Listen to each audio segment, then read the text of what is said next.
हम ददाति स्वपदान्तिकम्। नमो विष्णुपादाय कृष्णपृष्ठाय भूतले श्रीमते भक्तिवेदान्तो स्वामिनिति नामिने। नमस्ते सरस्वती देवे गौरवाणी प्रचारिणे विशेष पुण्यवादी पाश्चात्य देशतारिणे। श्री कृष्ण चैतन्य प्रभु नित्यानंद श्री अद्वैत गदाधर श्रीवासादि गौर भक्तवृंद। हरे कृष्णा कृष्णा कृष्णा हरे हरे, हरे राम राम राम हरे। करोति वाचालं पुंगुं लंघयते गिरिं यत्कृपातमहं वन्दे श्रीगुरुम्।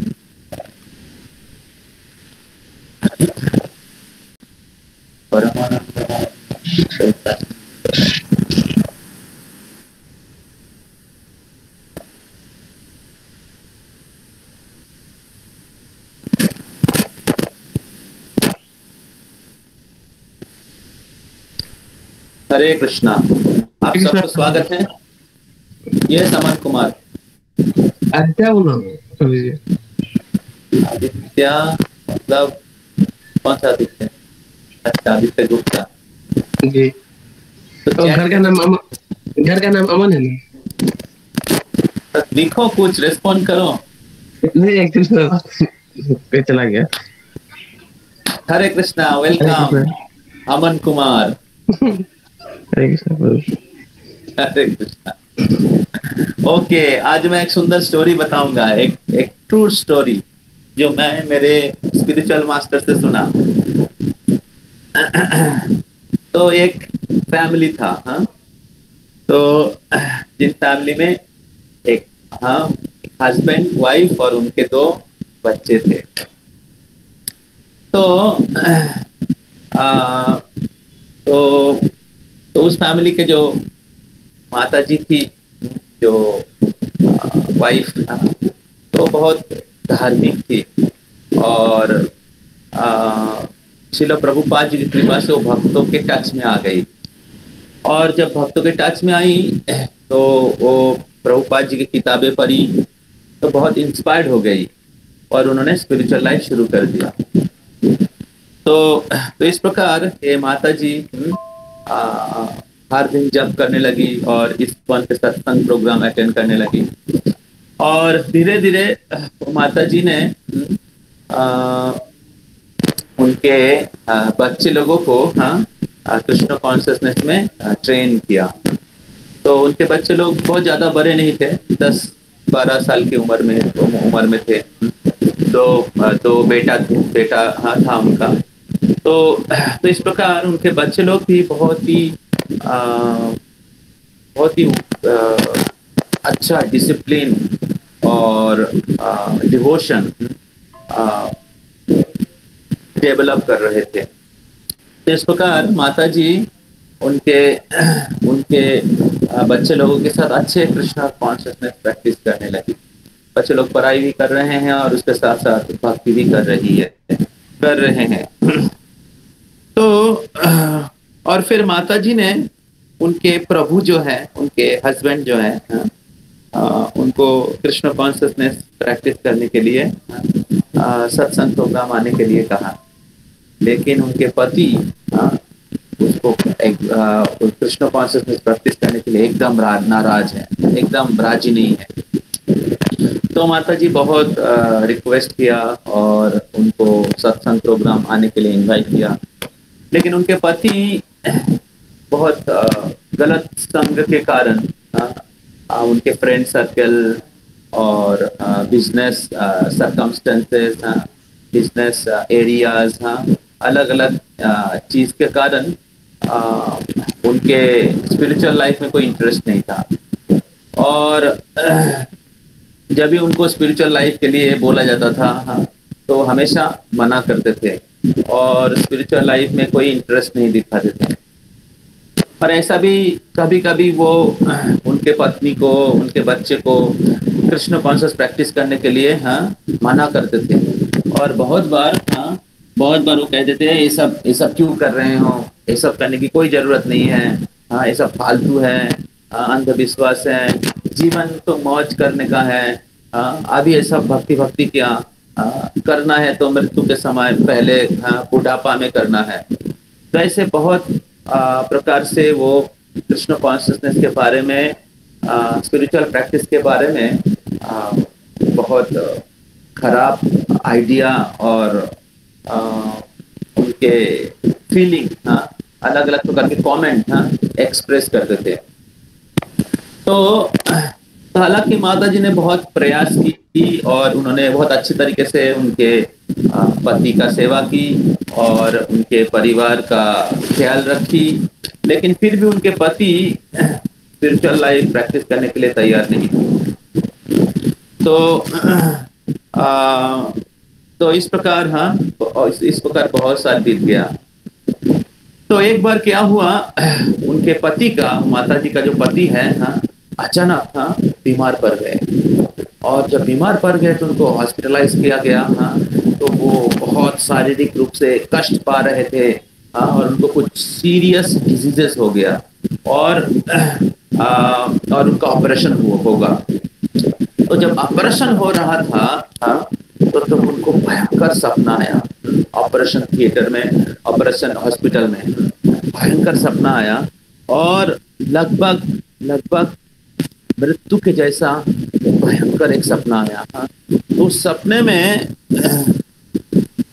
में दो भयंकर व्यक्ति आए, जिनके बड़े बड़े आंखें हैं, बड़ा बड़ा दांत हैं, बड़ा बड़ा बाल ऐसे बिखरा हुआ है, हाथ में बड़े बड़े नाखून हैं और काले चेहरा है, गोल गोल आंखें हैं। तो बहुत डर गए हो, और शरीर में क्या पहने हुए हैं, एकदम भूत के जैसा लग रहे थे।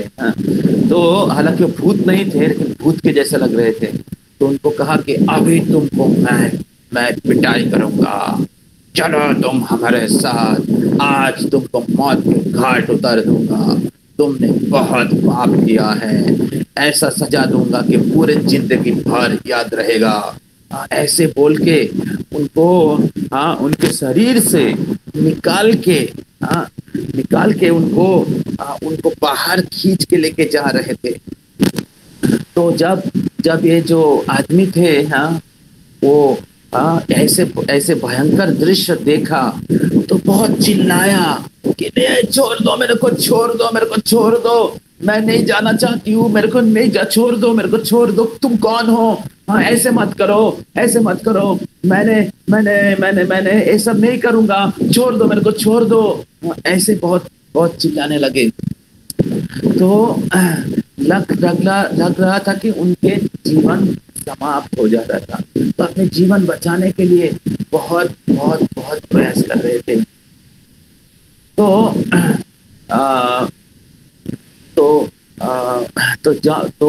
जो भयंकर व्यक्ति का आए थे तो बोले नहीं, तुमको हम लोग छोड़ेंगे नहीं, आज तुमको मजा सबक सिखाएंगे, तुम कितना बदमाश हो। तो इस प्रकार वो लोग उनको छोड़ने के लिए तैयार नहीं, लेकिन उसने हाथ जोड़ा, बोले छोड़ दो, इस बार मेरे को माफ कर दो, इस बार मेरे को माफ कर दो, मेरे को बचाओ, ऐसे हाथ जोड़ा। ठीक है, इस बार तुमको छोड़ दिया, अगला बार तुम्हारा मौत निश्चित है। तो ऐसे बोल के वो लोग गायब हो गए। तो जब सुबह हुआ तो उनके पत्नी को बुलाया, बोले जल्दी आओ। बोले तो उनको बुलाया तो उनके पत्नी और उनके बच्चे लोग तो इधर क्या आई। बोले क्या हो गया। बोले कल रात मैं ऐसा दृश्य देखा, तो ऐसे व्यक्ति आए थे और उन्होंने कहा कि आप तुमने बहुत पाप किया, तुमको मौत के घाट उतार दूंगा, और तुमको तुमने इतना पाप कार्य किया कि तुमको बहुत सजा भुगतने वाले थे। तो वो जो उनके पत्नी थी वो समझ गई क्या हुआ। तो उन्होंने कुछ नहीं कहा। तो तब वो जो पति थे बोले एक्चुअली वो लोग एकदम, वो आपके किताब में जो हाँ जो अब फोटो है ना उसके जैसा दिखने में है। बोले किनके जैसा? बोले वो जो आपने जो किताब पढ़ते हो, वो मृत्यु के पराजय, हाँ उस किताब में जो दो चेहरा, दो व्यक्ति आए, बड़े बड़े नाखून है, बड़े बड़े आंखें हैं, और उनके बाल बिखरा हुआ है आसमान की तरफ, हाँ, और बहुत भयंकर दृश्य है। हाँ, तो बोले वो समझ गई, उनके माता जी समझ गए कि जमदूत लोग आए थे। तो तब उन्होंने कहा कि उनके जो पति जो हैं, उन्होंने कहा कि आप मेरे को माला दे दो। हाँ, आपके पास जो हरे महामाला है ना, महामंत्र की माला है, मेरे को माला दे दो, मैं माला जप करूंगी और मैं डेली भागवत गीता पढ़ूंगा। हाँ, मेरे को भागवत गीता दो, मैं भागवत गीता पढ़ूंगा, और और ये जो जप माला दीजिए, जप जप मैं जप माला में जप करूंगा। तो ऐसे, हाँ, वो जो आदमी था, हाँ, जो कभी भी भक्ति नहीं करना चाह रहा था, और उन्होंने बहुत पाप किया, गलत संग में बहुत पूरी पूरी तरीके से जीवन जिया, और हमेशा स्पिरिचुअल लाइफ के बारे में नेगेटिव बोला, हमेशा उन और दूसरे लोगों को स्पिरिचुअल लाइफ में, उनके उनके उनके पत्नी और बच्चे को स्पिरिचुअल लाइफ में डिस्करेज किया। और और कभी भी स्पिरिचुअल लाइफ को उनके पत्नी बहुत स्पिरिचुअल लाइफ में उनको उनको बहुत इंस्पायर किया, लेकिन इतना इंस्पायर करने के बाद भी उन्होंने कभी उसको सीरियसली नहीं लिया। और इस समय क्या हुआ, अचानक, हाँ, प्रकृति के नियम के अनुसार, हाँ, इस शरीर के नियम के अनुसार उनको बुढ़ापा आ गया, और फिर डिजीज, सीरियस डिजीज हो गया, और मृत्यु करीब आ गया। हाँ, और फिर क्या हुआ, मृत्यु के समय उन लोग जामदूत उसको लेने के लिए आए। तो लेकिन इस घटना के बाद वो आदमी का जीवन परिवर्तन हो गया और वो भक्त बन गया। तो ये जो माता जी थी, ये श्री श्रीमद जय पताका स्वामी महाराज जो है, ये बहुत फेमस पर्सनालिटी है, इस्कॉन के गुरु हैं, श्रील प्रभुपाद जी के डिसाइपल्स हैं। आप लोगों को उनका प्रोग्राम अटेंड किए हैं रथ यात्रा के समय, उनकी डिसाइपल थी। ये जो माता जी थी उनके डिसाइपल थी। तो माता जी के पत्नी डिवोटी नहीं थी, नहीं थे, लेकिन जमदूतों के कृपा से, जमदूतों के पिटाई से वो भी भक्त बन गया। तो कहने का तात्पर्य ये है कि बहुत बार क्या होता है, हम लोगों की स्थिति भी वो पति के जैसा, पति देव के जैसा हो जाता है। तो हम लोग कृष्ण कॉन्शियसनेस का हर प्रकार की अपॉर्चुनिटी मिलता है, और भक्त लोग कृपा करके हम लोग को रिक्वेस्ट करते हैं या इंस्पायर करते हैं। हम लोग बहुत सारे क्लासेस सुनते हैं, लेकिन फिर भी स्पिरिचुअल लाइफ को सीरियसली नहीं लेते, स्पिरिचुअल लाइफ को सीरियसली नहीं लेते। और जो गलत दोस्त लोगों की संग है, हाँ, कॉलेज में पढ़ाई करते हुए हो, या आपके एरिया के चलते हुए हो, या किस कुछ कंपनी में काम करते हैं, उस कंपनी में काम करते हुए अलग अलग लोगों से हम लोग दोस्ती बनाते हैं, और उनके साथ हम लोग मूवी देखते हैं, उनके साथ हम लोग पोर्नोग्राफी देखते हैं, उनके साथ हम लोग सारे गलत प्रकार के स्मोकिंग करते हैं, और इसमें मजा लेते हैं। ये ड्रिंक एंड बी मरी, चेयर्स, हम लोग सोचते अभी तो मौज करने के समय है, लेकिन जमदूत, जमराज और 10 भगवान की अथॉरिटीज हैं, जो हमारे सारे पाप कर्म की साक्षी बन के हमारे सारे कर्म को ऑब्जर्व कर रहे हैं, और सबके ऊपर परमात्मा के रूप में भगवान हृदय में निवास करते हैं, जो अपेक्षा कर रहे थे कब ये आत्मा मेरे तरफ वापस, मेरे पास वापस आएगा। लेकिन आत्मा क्या कर रहे हैं, इस भौतिक जगत रूपी क्षेत्र में अलग अलग तरीके से एंजॉय करने के प्रयास कर रहे हैं, भगवान बहिर्मुख होके। तो उपदेष्टा अनुमंता च भर्ता भोक्ता महेश्वर परमात्मेति च प्रोक्ता देहे अस्मिन् पुरुषो परा। तो परमात्मा के रूप में भगवान इस शरीर में निवास करते हैं, उपदेश करते हैं कि आप ऐसा मत करो, आप ऐसा करो। फिर इस प्रकार कृष्ण परमात्मा के रूप में हमारे शरीर के हृदय में निवास करते हैं और उपदेश करते हैं, और हमें हमारा जो कार्यकलाप है उसको साक्षी के रूप में रहते हैं। और और और और और बाहर में भगवान श्री कृष्ण उन गुरु के रूप में वो वर्तमान रहते हैं, और वो आदेश देते हैं, वो शिक्षा प्रदान करते हैं, वो गाइडलाइन देते, नहीं ऐसे भक्ति करो। जीवन का उद्देश्य इस प्रकार है, हम लोग शरीर नहीं आत्मा है, मृत्यु के बाद भी जीवन है। और इस प्रकार गुरु के रूप में भगवान बाहर से गाइड करते हैं और परमात्मा के रूप में भगवान हृदय से गाइड करते हैं। और इस प्रकार भगवान कृष्ण हर क्षण एक जीवात्मा को मदद करने की प्रयास कर रहे हैं कि किस प्रकार आप इस भव सागर को पार करके भगवान के शाश्वत धाम में जा सकते हैं। लेकिन unfortunately we are so adamant, unfortunately we are so foolish, we don't take this golden opportunity seriously. We always neglected the mercy of Krishna. Krishna की मर्सी बहुत प्रकार हमारे जीवन में आते हैं, लेकिन हम लोग हर बार उनको नेग्लेक्ट किया है और we don't pay the attention. इतना सारा क्लासेस सुनते हैं, बहुत बार क्या होता है, don't pay any attention to the instruction given by Krishna in our regular life. हम लोग भागवत गीता या अलग अलग शास्त्र से या भक्तों से श्रवण करते हैं, लेकिन उसको अटेंशन नहीं देते हैं। वी कीप एंजॉइंग फूलिशली और keep doing sinful activities and not taking Krishna consciousness seriously. जैसे क्या होता है, बहुत बार बच्चा क्या होता है, अपने खेल कूद में और अलग अलग चीज़ों में, दोस्तों के संग में अनडिसिप्लिन लाइफ लीड करने में इतना डूबे रहते हैं, और पिताजी इतने बार बोलने के बाद भी वो अटेंशन नहीं देते। मैक्सिमम बच्चे लोग का यही स्टेटस है, they don't give attention and they just lead their life whimsically। अपने हिसाब से whimsical वे में अपना लाइफ लीड करते। They don't study properly, they don't have a discipline life, they don't build their character, they don't understand the higher truth God. और इस प्रकार एक बच्चा एक नालायक बन जाता है। तो उसी प्रकार भगवान परम पिता है और भगवान हर प्रकार से हमारे पास आने के लिए प्रयास कर रहे हैं, लेकिन हम लोग क्या करते हैं, नेग्लेक्ट करते हैं और whimsically लाइफ लीड करते हैं। तो कृष्ण बोलते हैं, जस शास्त्र विधिवुत्सृज्यम वर्तते कामकारतः न स सिद्धिम अवाप्नोति न सुखम न परम गतिम।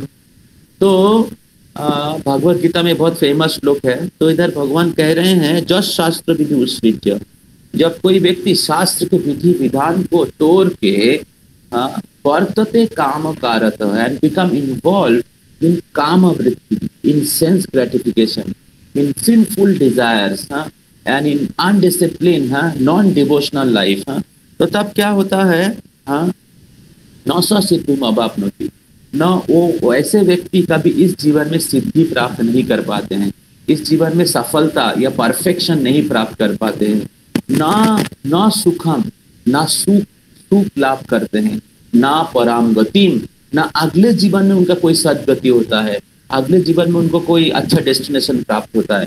तो इस प्रकार जब कोई व्यक्ति whimsical लाइफ लीड करते हैं, without understanding the goal of life, without understanding the instruction given in the instruction manual Bhagavad Gita, without understanding the instruction of spiritual master, and just lead a whimsical life, undisciplined life, and just अपने हिसाब से, लोगों के हिसाब से, sense gratification के लिए जो भी अलग अलग चीजें करते हैं, तो वो कभी इस भौतिक जगत में ना सुख पाते हैं, ना सिद्धियां प्राप्त करते, ना अगले जीवन में उसको कोई अच्छा गति प्राप्त होता है। तो इस प्रकार एक व्यक्ति उनके मनुष्य जीवन के जो दुर्लभ जो रेयर अपॉर्चुनिटी है, स्पिरिचुअल प्रैक्टिस करके जन्म मृत्यु के चक्र से मुक्त होके भगवान के प्रेममय सेवा में लग जाना, भगवान के शाश्वत धाम में जाना, तो इसका दुर्लभ जो रेयर अपॉर्चुनिटी खो देता है। और क्या होता है, मृत्यु के समय जमदूत लोग आ जाते हैं। पालाइते बंगाली में एक कहावत, एक प्रभुक है, पालाइते पौतनाई जौम अच्छे पीछे। तो आप सोच रहे हैं कि मृत्यु के बाद कुछ नहीं है, कौन देखने वाला है, हम जैसे इच्छा वैसे जिएंगे, जिंदगी जिएंगे। लेकिन जमराज हैं और 10 साक्षी हैं, जैसे सूर्यदेव है, चंद्रदेव है, 10 डायरेक्शन है, सप्त ऋषि हैं, अष्टवसु हैं। They are the authority, they are witnessing our activity, they are witnessing day and night, they are witnessing our authority, and then Paramatma within the heart, So they are witnessing every activity. So तो तो कहने का तात्पर्य ये है कि आप में से बहुत लोग भगवान के कृपा से, भक्तों के कृपा से स्पिरिचुअल लाइफ में आए हैं, लेकिन मैं देखता हूँ बहुत सारे बच्चे लोग इसको सीरियसली नहीं ले रहे हैं. And I am sure that you have taken many things seriously, like political news, movies, many times girlfriends, intoxications. So you have taken WhatsApp, Facebook, you have taken those things seriously. And I'm sure that you have given sufficient time, standard time, at least every day, more than 2 hours, 3 hours, 4 hours, daily basis you are spending time. Yes or no? Yes, please respond.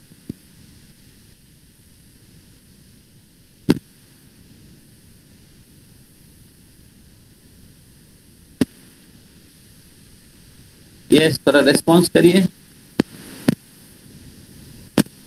Yes, प्रभु जी. Yes, so this is the fact. This is the fact of youth life. So I'm sure that most of you are giving sufficient time all those things and have taken it seriously. But unfortunately, we are not taking the prime duty of our life seriously. The prime duty of our life. The prime duty of our life is to stop the repetition of birth and death. The prime duty of our life is to stop the repetition of birth and death. The prime duty of our life is to revive our relationship with the Supreme Personality of God, Lord Krishna. So when we achieve the highest truth, then the highest thing is achieved. When you achieve the highest knowledge or highest truth, that is the Supreme Lord, Govinda, Sri Krishna, Govindam Adi Purusham Tamaham Bhajami, Brahmaji, the topmost personality of this universe. He is always worshipping Lord Krishna, and in his prayers he is saying, Govindam Adi Purusham Tamaham Bhajami, Ishvara Parama Krishna, सच्चिदानंद विग्रह, अनादिर आदि, अनादि के आदि है गोविंदा, सर्व कारण कारणम, सारे कारण के परम कारण है, ईश्वर परम ईश्वर है, सारे ईश्वर की ईश्वर है, सच्चिदानंद विग्रह, उनके विग्रह है, दिव्य आनंदमय विग्रह है, और उनके दिव्य लीला है, उन लीला में वो भक्तों के साथ प्रेममयी सेवा का, प्रेम की आदान प्रदान करते हैं. इस दुनिया में आप सब लोग प्रेम या आनंद की तलाश कर रहे हैं, but unfortunately we are doing everything without God, and therefore we are trying to enjoy falsely, and that is why our life is a reflection of real life. Our life is a reflection of the real truth. We are leading a shadow life, and that is why we are not satisfied within the heart. We are leading a shadow life. Our activity is a shadow of real activity. Real activity is in real knowledge. Real activity is in the platform of soul, and we are acting on the platform of body and our different modes like passion, ignorance, and goodness, means lust, greed, anger, envy, all these things. And therefore we are leading a shadow life, and that shadow will take you to the dark region of hell. So therefore I humbly request all of you to take this Krishna consciousness serious. मैं नहीं चाहता हूँ कि आपके situation भी वैसे पति के जैसा हो. हालांकि वो पति भी थोड़ा सा भाग्यशाली थे क्योंकि उनके पत्नी डिवोटी थी. उनके पत्नी डिवोटी था, पत्नी के वजह से वो बच गए. जमदूत लोगों को लेके जाने वाले थे, लेकिन उसको सेकंड चांस दिया था. सेकंड चांस दिया था क्योंकि पत्नी डिवोटी है, और उन्होंने कुछ कृष्ण भक्तों का संग मिला था, और भाग्य से आप लोगों को भी भगवान के भक्तों की संग मिला है. लेकिन अगर आप इसको सीरियसली नहीं लेंगे तो फिर से वही उनके जैसा हालत होना भी तो उतना अच्छा नहीं है. ठीक है, नहीं तो उससे भी खराब हो सकता है कि आप जमदूत के द्वारा उनके धाम में लेके जाओगे. एक तो विष्णुदूत आते हैं और भगवान के धाम लेके जाते हैं. और जमदूत लोग आते हैं जो जमराज के धाम लेके जाते हैं। और जमराज के धाम में क्या होता है? पिटाई होता है। भौतिक जगत में तो पिटाई होता ही है, और जमलोक में और पिटाई होता है, और पिटाई। तो भगवान गीता में कहते हैं दुखालयम अशाश्वतम, भौतिक जगत है दुखालय है, अशाश्वतम अनित्य है, अनित्यम असुखम लोकम। हाँ देखिए, so try to understand the nature of this material world. We are trying to search happiness, but we should also understand that the nature of this material world. This material world is not place of happiness. Only you can be happy even in this material world by practicing spiritual life. Or you can go back to the spiritual world, you can get real happiness.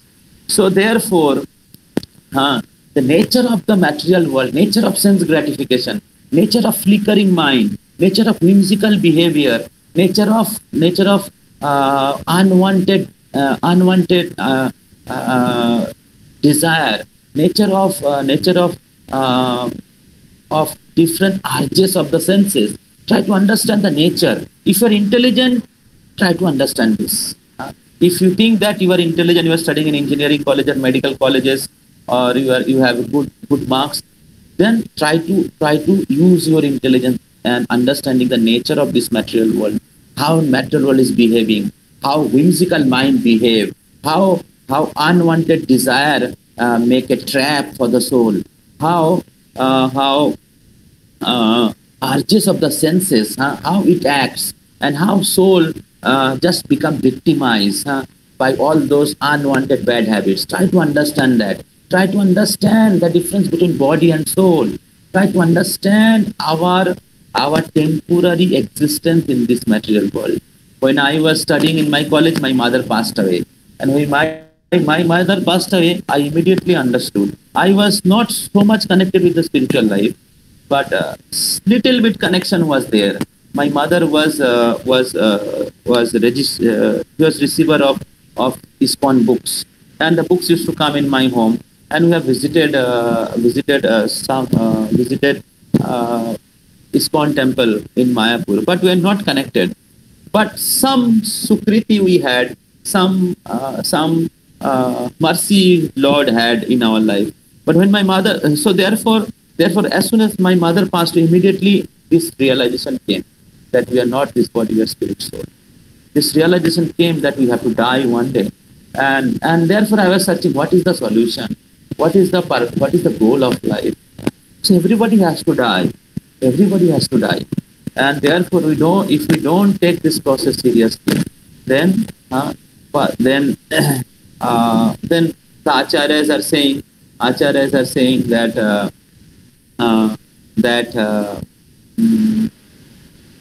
chorome poribe laje.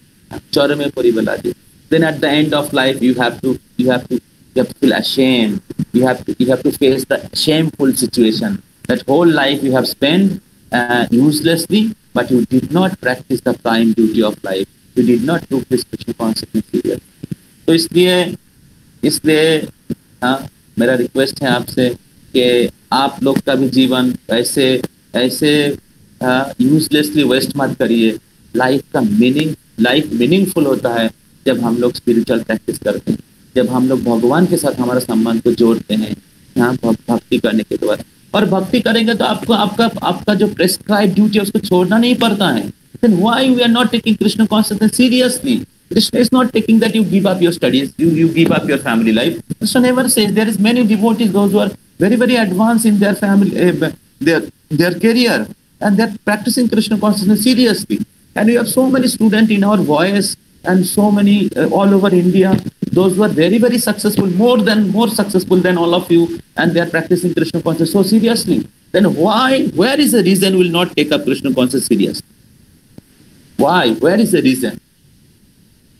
If we don't pay our attention, then at the time of death, there will be no answer. There will be no answer.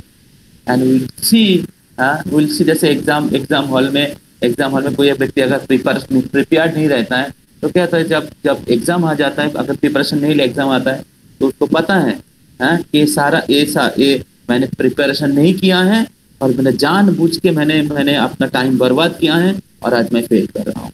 और मृत्यु भी एक preparation है, और मृत्यु कभी भी आ सकता है, मृत्यु कभी भी आ सकता है। ऐसा नहीं कि बुढ़ापा में आपको मृत्यु होगा, या हर दिन हम लोग मृत्यु की तरफ आगे बढ़ रहे हैं।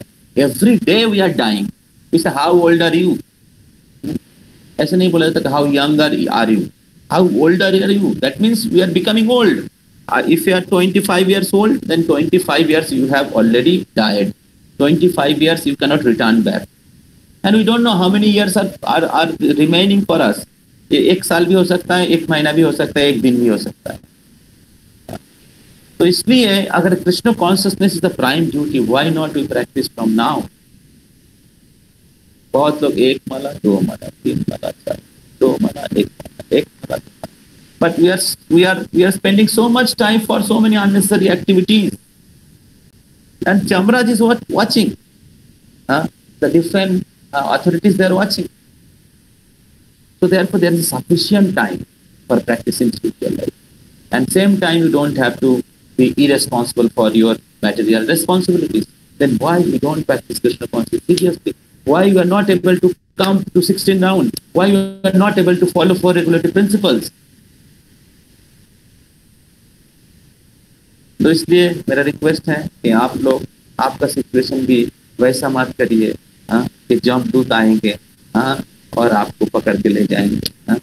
तो इसलिए स्पिरिचुअल लाइफ को सीरियसली लीजिए, आपके मैटेरियल लाइफ के साथ साथ स्पिरिचुअल लाइफ अच्छे से बैलेंस करिए। मॉर्निंग टाइम स्पिरिचुअल प्रैक्टिस करिए, and whole day you have for studies और for your work, nobody is going to stop.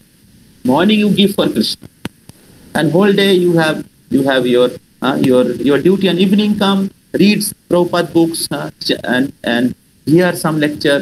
If you have some pending down, do something. This sandwich formula, Prabhupada given sandwich: morning Krishna, evening Krishna, and the daytime you work or study. Very simple, very nice, satisfying. बाहर काम करते हुए boring feel करेंगे, पर Krishna consciousness लीजिए, उसमें juice है, अमृत है, कृष्ण भावना का अमृत।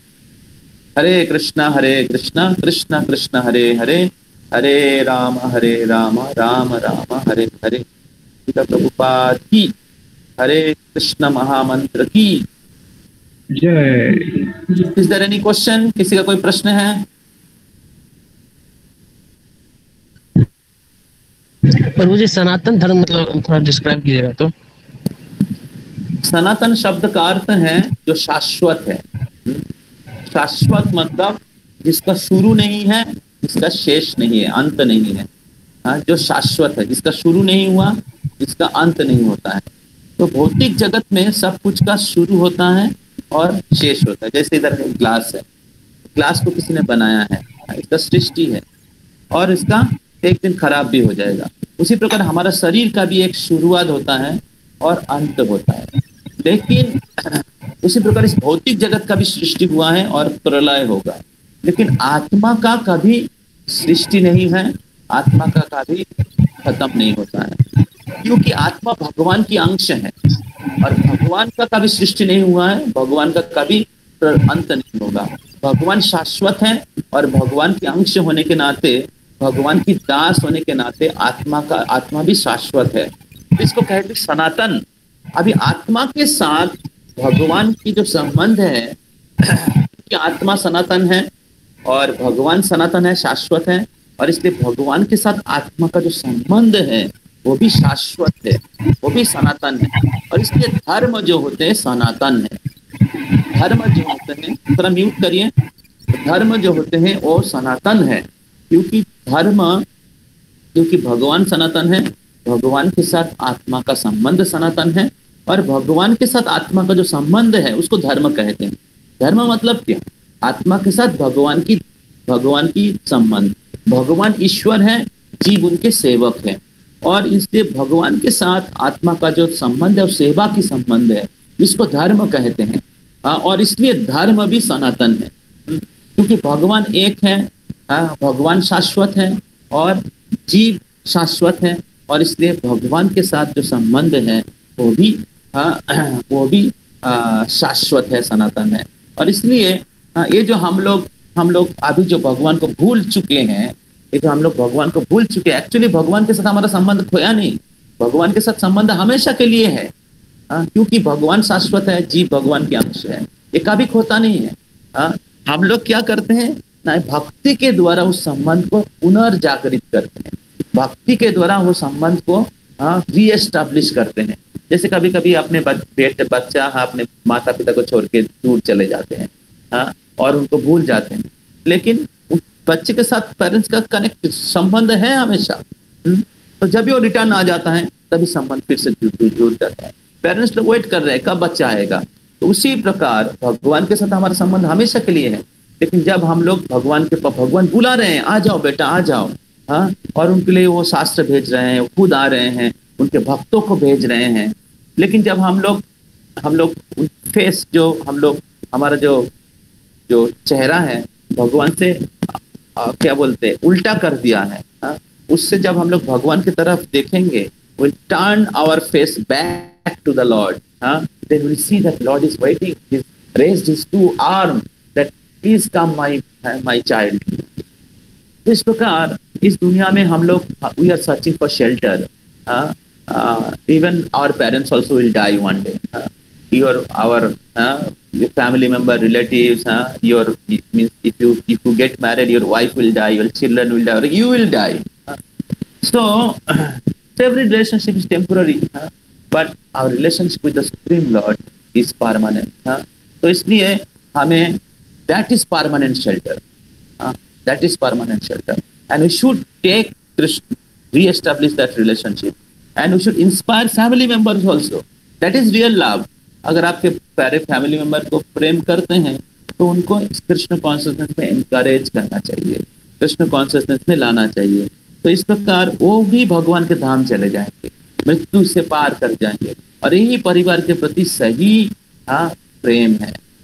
हम परिवार को भौतिक रूप से सेवा कर सकते हैं, रोटी कपड़ा मकान देके, लेकिन अगर हम लोग स्पिरिचुअल प्रैक्टिस में उनको नहीं लाएंगे तो फिर क्या होगा, अगले जीवन में वो पशु पक्षी बनेंगे। तो हम लोग क्या ऐसा चाहते हैं कि हमारे माता पिता परिवार के लोग पशु पक्षी बने, लेकिन गीता का इंस्ट्रक्शन फॉलो नहीं करेंगे तो पशु पक्षी बनेंगे। तो इसलिए परिवार के प्रति सही सेवा है अगर आप उनको कृष्ण कॉन्शियसनेस में लाते हैं। नहीं तो कुत्ते भी पक्षी भी उनके बच्चे का ख्याल रखते हैं, वो भी देखिए सुबह जाते हैं दूसरे पेड़ में जाते हैं और खाना लाते हैं बच्चे के लिए, तो कुत्ते भी कुत्ते के बच्चे को देखभाल करते हैं। तो ये टेंडेंसी सबके अंदर है, लेकिन मनुष्य कैसे पशु के लिए बेटर है, पशु से बेटर है अगर वो स्पिरिचुअल प्रैक्टिस करते। धर्म ही तेषाम् अधिको विशेषो धर्मेण हीना पशु भी समाना। तो इसलिए हमें स्पिरिचुअल प्रैक्टिस करना चाहिए और हमारे परिवार के लिए, परिवार के लोगों को स्पिरिचुअल प्रैक्टिस में लाना चाहिए। तभी क्या होगा, आपका रिलेशनशिप स्पिरिचुअल होगा, तभी रिलेशनशिप स्पिरिचुअल है और उस रिलेशनशिप में भगवान है। तो इस प्रकार धर्म जो है, धर्म का अनुसरण करना चाहिए, और धर्म जो है सनातन है क्योंकि भगवान सनातन है। और इसलिए ये जो अलग अलग धर्म है, हिंदू धर्म, मुस्लिम धर्म, क्रिश्चियन धर्म, बौद्ध धर्म, एक्चुअली ये उपधर्म है, सब रिलीजियन है, ये तो कली युग में आया है। लेकिन असल में जो धर्म जो है वो सनातन है क्योंकि भगवान सनातन है, भगवान के साथ जीव का संबंध सनातन है, शाश्वत है, और इसलिए धर्म भी सनातन है। Is it clear? जी प्रभु जी। ओके, और किसी का कोई प्रश्न है?